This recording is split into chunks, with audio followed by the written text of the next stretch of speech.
지금 한국과학영재학교 3학년 재학 중인 21학번이고 지금 현재는 카이스트 HP 어너스 프로그램 참가해서 그래서 지금 카이스트에 있으면서 성강생 신분으로 수업 듣고 있는 정선우입니다. 카이스트 HP 어너스 프로그램 같은 경우에는 이제 한국과학영재학교에서 3학년이 됐을 때 굉장히 간단한 선발 과정을 통해서 카이스트로 어떤 학생들이 가서 수업을 들을지를 정하고, 그리고 만약에 선발이 된다면은 그대로 카이스트에 가서 새내기들 혹은 새내기들이 아니라 그 상위 과목을 3, 4학년 학생들까지도 같이 들으면서 함께 수업을 할 수 있게끔 해주는 그런 제도고, HRP는 저희가 어린이를 했던 것처럼 3학년 때도 졸업연구를 실행을 하게 되는데, 졸업연구는 아무래도 한국과학영재학교에서 하는 학생들이 굉장히 많지만 그럼에도 불구하고 카이스트에 가서 나는 졸업연구를 할 것이다, 또는 나는 이런 학과에서 이런 연구를 계속 해보고 싶다 하시는 분들이 신청을 하셔서 여름방학의 집중연구 기간 6주 동안 카이스트에 머물면서 연구를 할 수 있는 제도입니다. 제가 전공이 굉장히 특이합니다. 사실 산업디자인 학과를 가고 싶어 하는데요.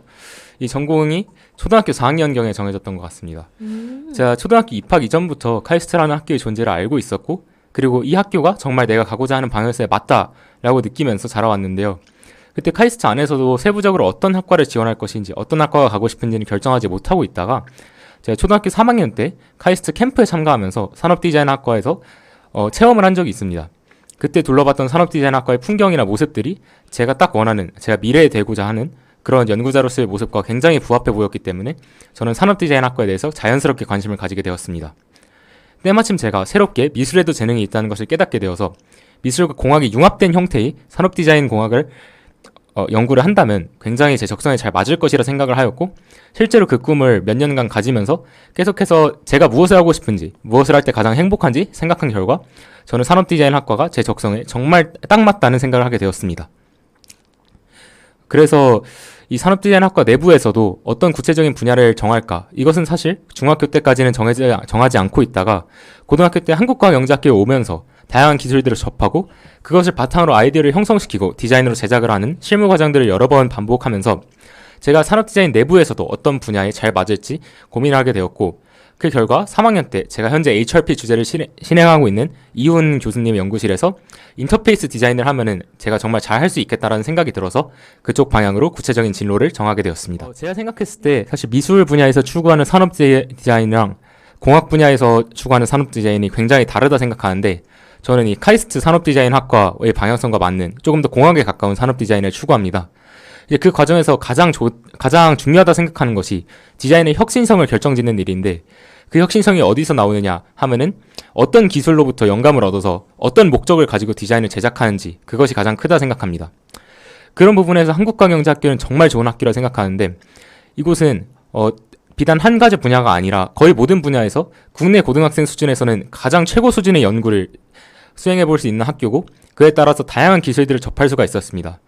그렇기 때문에 이 다양한 기술들로부터 아이디어를 발전시키고 디자인을 제작을 하면서 굉장히 좋은 경험이 되었고, 그리고 이로부터 제가 방향성을 결정짓는 것 외에도 정말 뛰어난 디자인들을 많이 제작할 수 있었던 것 같습니다. 연구회라든지 수업 같은 걸 들으면서도 조금 더 자기 재능들을 구체화시킬 수 있었는데, 또 대회도 나가고 그런 관련해서 에피소드들을 좀 얘기해주면 이제 후배들한테 도움이 될 것 같아요.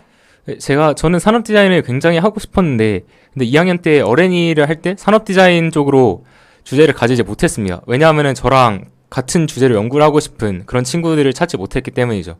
하지만 다행히도 저랑 비슷하게 그래픽 디자인 쪽에 관심이 있는 친구들이 모여서 어린이처럼 굉장히 큰 프로젝트는 아니지만 연구의 단위로 연구를 수행해봤던 경험이 있습니다.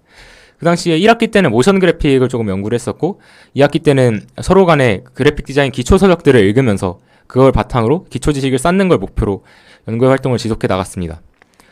이 연구의 활동 이외에도 제가 앞서 말씀드렸다시피 기술을 아이디어로 발전시키는 프로세스를 저는 굉장히 중요하다고 생각하는데, 그것을 직접 수행해 보기 위해서 어떤 분야를 찾아갈까라고 고민을 하였습니다. 그 당시에 저는 아무래도 물, 화, 생 이 세 가지 분야 중에서 고민을 하던 도중 제 직속 선배님께서 박우진 선배님이신데, 이분이 굉장히 화학에서도 MOF, 모프를 심도 있게 공부를 하시면서 저에게도 많은 말씀을 해주셨고, 저 역시도 모프에 흥미를 가지게 되어 이 분야에 대해서 조금 배우면서 여기서 아이디어를 얻고 어떤 디자인을 해보고 싶다라는 생각을 하게 되었습니다. 따라서 저는 어린이를 모프를 주제로 하고 싶었지만 실제로는 카이스트 교수님께서 지도해 주신 대로 모프와 유사한 다공성 물질, 유기골격체 비슷한 유기골격체인 코프를 주제로 연구를 수행하게 되었고, 이 과정에서 다양한 다공성 물질들의 특성을 알게 되면서 그걸 바탕으로 디자인 역시 제작을 하기도 하였습니다. 이때 공모전에 출품을 하기도 되었는데, 그 공모전에 출품한 작품 이름이 MOF를 이용한 화재 대응 장치로 기존에 접혀있던 MOF 시트가 화재 발생 시 전개가 되면서 공기 중에 일산화탄소를 비롯한 유독기체를 흡수하고, 그에 따라서 사람들이 유독가스로 인해 사망하는 것을 방지를 할 수 있는 장치입니다.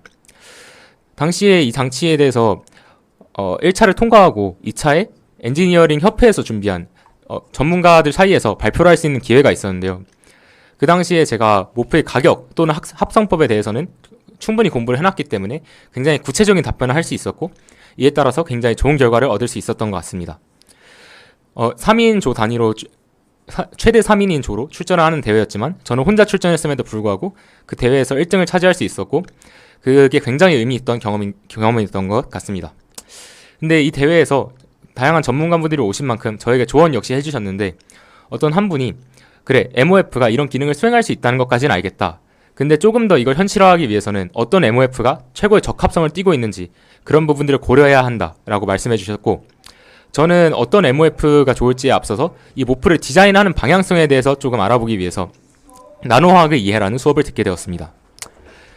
이 수업을 수강하면서도 저는 계속해서 제 디자인에 대한 수정안을 생각하였고, 그에 따라서 어떤 MOF를 사용하면 좋을지 그 방향성을 결정하기 위해 다양한 펑셔널 그룹을 어태치하는 방법에 대해서 조사하기도 하였습니다. 네, 이런 공모전 말고 또 다른 대회도 참가해 본 적이 있었죠. 그런 경험도 공유해 주시면 좋을 것 같아요. 제가 모프에서 영감을 얻은 것과 마찬가지로 국외위탁 교육 때 손의 해부학적인 구조를 배운 적이 있었는데요. 이때 굉장히 직관적으로 이 골격 구조를 이용한 의수를 만들어 보자. 그렇다면 축이 필요 없고 좀 더 자유로운 동작에 가능한 의수를 디자인할 수 있겠다라는 생각이 들어서 의수를 디자인했던 경험이 있습니다. 근데 이 작품을 공모전에 출품을 했는데 사실 결과가 좋지 않았고, 그래서 저는 근데 제가 생각하기에는 굉장히 완벽한 디자인이었기 때문에 그 이유를 고민하게 되었는데, 나중에 어렴풋이 알게 된 것은 그러한 형태의 의수에 대한 굉장히 동일한 아이디어에 대한 논문이 이미 존재한다는 것이었습니다. 저로서는 굉장히 억울하기도 했지만 선생님의 말씀을 듣고 하니 어쩌면 학생인 나로서 냈던 아이디어가 이 정도로 대단한 논문에 나올 수 있었다는 것은 그만큼 내 아이디어가 가치가 있다는 것일지도 모르겠구나 라는 생각을 하며 이를 좀 긍정적으로 받아들이게 되었습니다. 네, 컨피던스를 가질 수 있는 사건이었죠. 그렇죠. 그 나노 수업을 들으면서도 그래픽 디자인을 또 적용했었다고 하는데 그 사례도 좀 얘기를 해주면 좋을 것 같아요. 나노 수업을 들으면서 그래픽 디자인이 적용됐던 게 크게 두 가지 사례가 있었는데, 한 번은 저희가 CCDC에서 컨퀘스트를 사용해서 분자를 조사를 하고 그거를 CIF 파일로 저장한 다음 멀큐리를 이용해서 비주얼라이즈하는 과제가 있었습니다. 그 당시에 저는 이 분자에서 어떤 원자가 강조되어야 하는지, 그리고 또는 어떻게 분자가 독립된 형태로 존재하는지 그런 것들을 좀 잘 전달하기 위해서 어떤 색을 사용하고 또 어떤 방향에서 바라본 어떤 구조를 보여줄 것인지를 표현하기 위해 이 시각화 과정에서 그래픽 디자인에 관련된 지식을 조금 사용했고, 그리고 두 번째로는 저희가 한 번은 MOF를 합성하는 과정에서 인시트 그로트, 그러니까 서버 테르멀 신테시스를 이용해서 합성을 한 적이 있었는데, 이 당시에 이 과정을 연구에 넣으면서 좀 이걸 다이어그램으로 나타내면 좀 더 이해가 쉽지 않을까라는 생각을 하여서 제가 가진 그래픽 디자인 소프트웨어에 대한 지식을 바탕으로 이 다이어그램을 직접 제작해 보았던 경험이 있습니다. 네, 마지막 한마디를 한다면? 후배 여러분들 중에서 사실 저와 같이 제 이전에 선배님들 중에서도 산업 디자인 전공하고 싶으신 분 많이 안 계셨고 제 이후에도 많이 없을 거라 생각하지만, 일단 첫 번째로 산업 디자인에 대한 많은 관심을 부탁드리고 싶고, 이거는 좀 부가적인 내용이었고, 사실 주 내용은 저와 같이 좀 자신의 전공이 주변 친구들 사이에서 이런 전공을 찾기 힘들거나 또는 한국과학영재학교에 왔음에도 불구하고 자신의 전공에 알맞은 그런 지도를 해주실 수 있는 그런 분을 찾기 힘드신 분들이 계실 수 있습니다. 저는 그럴 때 저 역시도 그 당시에 제 위치를 알지 못해서 굉장히 힘들었던 경험이 있는데, 그 상황을 타개할 수 있는 유일한 방법은 본인이 본인의 작품을 객관적으로 바라보는 그런 안목을 기르는 것이라 생각합니다.